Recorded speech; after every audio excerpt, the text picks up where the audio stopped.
Sir, Solapur कृषी उत्पन्न बाजार समितीमध्ये शेतकऱ्याला चाकूचा धाक दाखवून लुटल्याची घटना घडलेली आहे. काय नेमकी घटना होती आणि आरोपी ताब्यात आहेत का?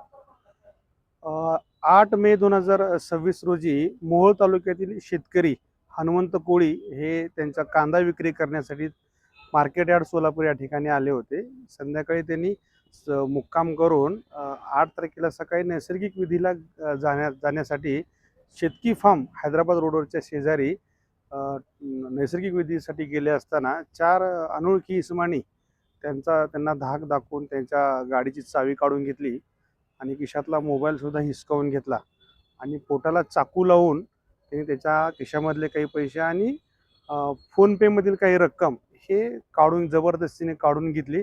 अशाची तक्रार दाखल झाल्यानंतर आम्ही जोडबावी पेठ पोलीस ठाण्याचे जे गुन्हे शोध पथक आहे त्या पथकाच्या सहाय्यानं जो आरोपी आहे त्याच्या चेस्टवरती छातीवरती महाकाल असं लिहिलेलं होतं.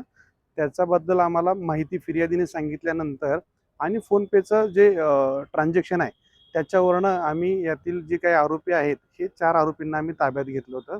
त्यातील 2 जे इसम आहेत ते सज्ञान असून 2 जण हे अल्पवयीन अशी मुलं आहेत.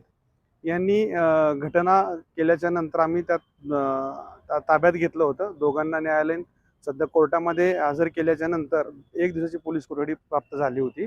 तपासाच्या दरम्यान आम्ही त्या शेतकऱ्याची गाडी, मोबाईल आणि ते जे काही पैसे आहेत, खिशातली जी काही रक्कम जबरदस्तीने काढून घेतली होती, ती जी रक्कम आहे ती आम्ही या ठिकाणी जप्त केलेली आहे.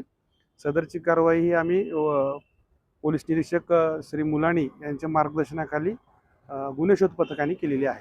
तर आरोपींवर पूर्वीचे गुन्हे काय दाखल आहेत का? यापूर्वी एक आरोपी आहे ज्याच्यावरती कोयता घेऊन, तलवार घेऊन केक कट केल्याबाबतची एक तक्रार जेल रोड पोलीस ठाण्यात दाखल आहे. त्याच्यावरती गुन्हा दाखल आहे.